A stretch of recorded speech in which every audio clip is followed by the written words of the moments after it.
Today we are finishing up this Japanese sleeve. We've been working on this all year. We have 2 sessions to go, today and tomorrow.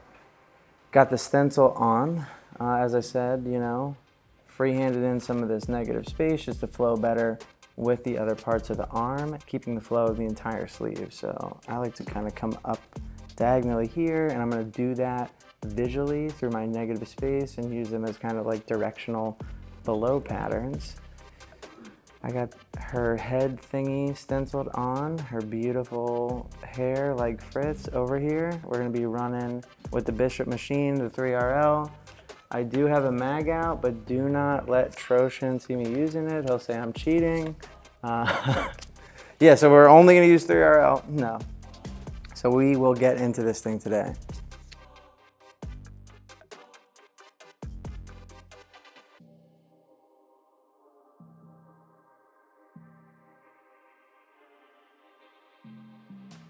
Well, I noticed that the wind bars I drew in weren't really lining up like this one. So I just kind of dropped it down here because it fits in there better. And then I'll, put another one up there. So I'm just kind of tailoring this thing a little bit because I want all this smoke to be going up like diagonally up the arm. And then this is like he's kind of breathing fire or whatever. He's doing dragon stuff over here. So I'll probably kind of just keep that pretty close to what he has. Well, Fritz, another day. Another day, another dollar, another tattoo. The goal, finish the sleeve. We got today and tomorrow, which is definitely enough time. We'll get this going. We'll finish the hair on this beautiful woman. She kind of looks like you, Fritz. Oh, thanks. Yeah, and get into the koi a little bit today, but really finish it up tomorrow. But yeah, I love how this sleeve's coming out. So I'm very happy to finish it. So I kind of left this straight line on top so that'd be easier to line up. And then we have some very dark parts of this like jewelry helmet thing. I'm definitely going to be approaching this with a kind of get in, get out on this elbow area, meaning that I'm going to finish the area I'm working in before I move on to the next. Got my 3RL out, running at 4.5. The rectangle I'm working in is pretty much completely black.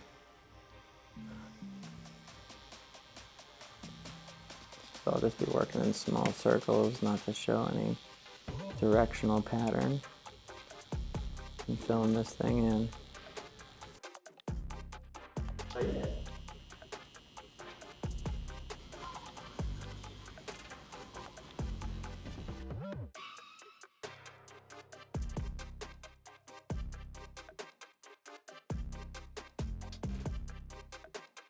So we got this headpiece on this chick here.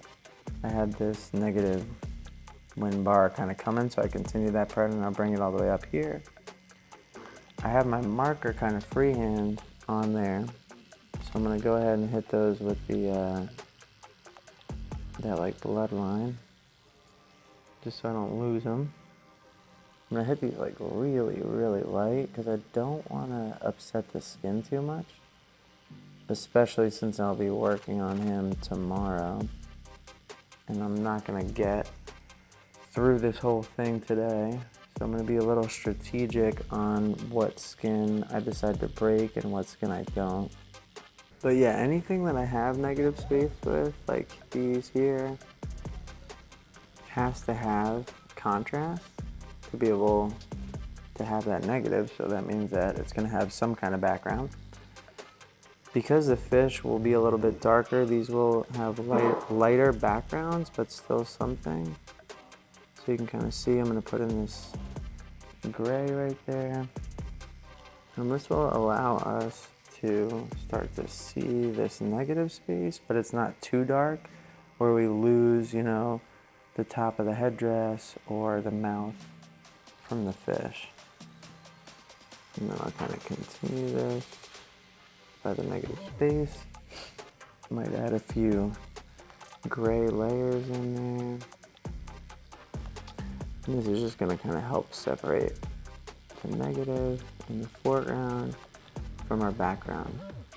Starts to push things forward, bring things back, right? We see the negative coming forward, background going back.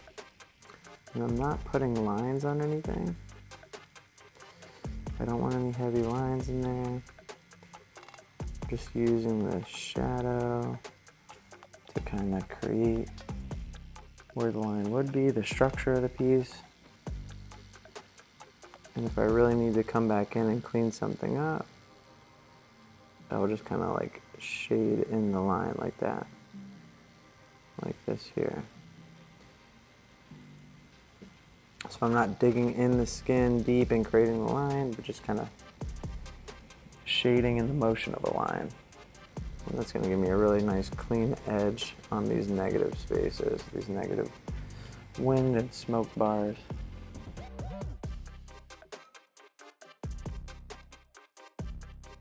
How you doing, Fritz? You doing good, John? How you doing? Good. I'm just blood lining some of these scales. I'm starting to lose them a little. So I'm going to finish blood lining these, and then I'm going to show you how I'm going to do these scales. I'm going to do them pretty dark, and I'm going to leave a lip on the top of the scale. It's going to be like a little lighter so that we can differentiate between the scales.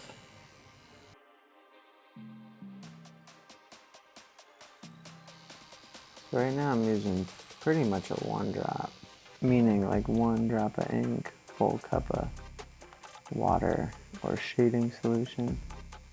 Just because I don't really want to create a line, but I don't want to lose the stencil. Sometimes I'll feather these in, or sometimes I'll just kind of do it the way I'm doing it now and almost creating a line. But I'm really hovering on top of the skin. I am not deep in the skin at all. I don't want to irritate the skin too much because these are going to be dark. If the skin gets too swollen, I'm going to be fighting the swelling the whole time, which I want to try to avoid. So we are getting these scales nice and filled out, keeping them very dark in comparison to the face, but it builds this like nice contrast, especially with all this negative space here, kind of letting everything breathe. I will be putting in like a gray background here because it's looking a little too empty. Explain that, show you, I'll bring that down, and I think it'll round the piece out well. It always helps to kind of take a step back and look at the piece from afar. Sometimes when you're like up close in it, you're only looking at small pieces of the tattoo and not the entirety of the piece. So before I make any like on the fly decisions or overwork it, I always take a step back, look at it. Most of the times working simple is in my benefit, and the pieces, I can always go back and add more detail. So that's why, like with the scales, for example, I'm only using the 2 tones. I was tempted, to use more, but we'll just keep it simple and we back away. It looks good from afar. With the scales, now that I have them in here, I'm going to create some shadow on top of this, right? So I did all the scales the same. I'm going to create a shadow here in the middle, which I've already started, and you can kind of see. Another one here, which I've already built up a little bit. But I'll just kind of show you the area. And then I'm leaving a light one here, and then I'm coming back on the body. And having this shadow on the body really helped kind of frames it out. So you're going to see these 2 highlights going there. Simple, nothing crazy, just dark light, but it adds to the piece. We're calling it for the day. Alex is here. Oh, So I don't want to be here anymore, obviously. that's right. We're going to get right back in on this tomorrow, day 2. And I'm going to show you how I'm going to wrap it up for tomorrow. Here, let me get you. We'll figure it out. So I got to save the stencil for tomorrow because we still have like scales inside there. They look pretty good now. I'm going to put this pad on to like soak it up. What's that? What brand pad do you like to use? I mean, this Tan Armor is good, but it's It is just a pee pad that's glorified. More expensive. You can go to Petco and get huge unscented ones for like $6 for an entire package. And what does this say you're wrapping your client with? This is non-adhesive wrap because he will have some like irritations to like medical adhesive. So it's like a safe alternative.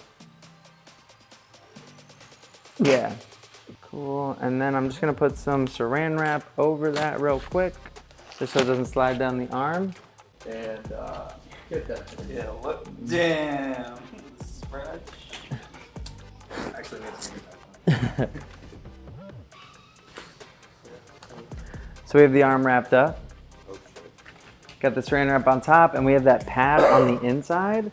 So when the ink kind of leaks out, blood, plasma, anything, it's gonna get absorbed by the pad and not mess around on top of the stencil. So we're hoping we have a nice intact stencil tomorrow.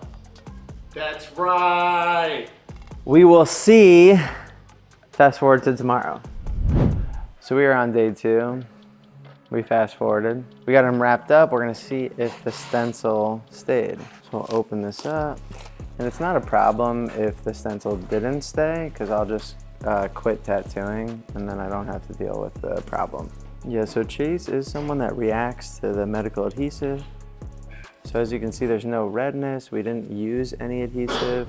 I did have that piece of tape on the bottom, but that was overlaying the saran wrap. It wasn't touching his skin. So we were able to give him a full wrap, not using any medical adhesive. The big reveal, we're good. You get a tattoo, I don't have to quit tattooing. We're already off to a win. So I'm gonna kind of clean that up a little bit. Damn, even that marker stayed. Everything is on there.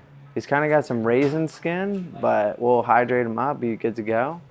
So we have these scales on the inside, which is what we're gonna work on first. And I was kind of talking about yesterday, there are gonna be differences in the scales. Like in the middle here, I have it nice and dark, almost on like the spine, let's call it.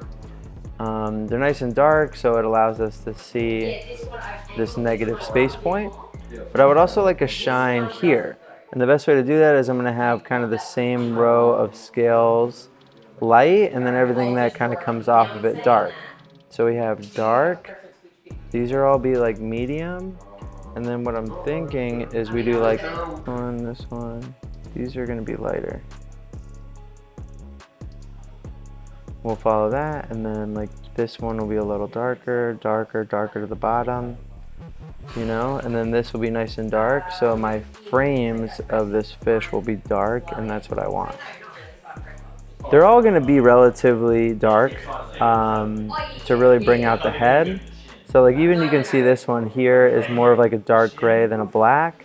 These are almost black, you know, so these will all be dark gray, black, black, black, black. This will be like lighter, this fin, you know, so that'll provide nice contrast. It'll still have a cool texture with our scales, but it's gonna bring our face, our head, these like horns forward, you know, and stand out. So a few people were asking about the ink setup, the machine, voltage, and needles. So we're just gonna go over it real quick. It's the same every tattoo. So we have the allegory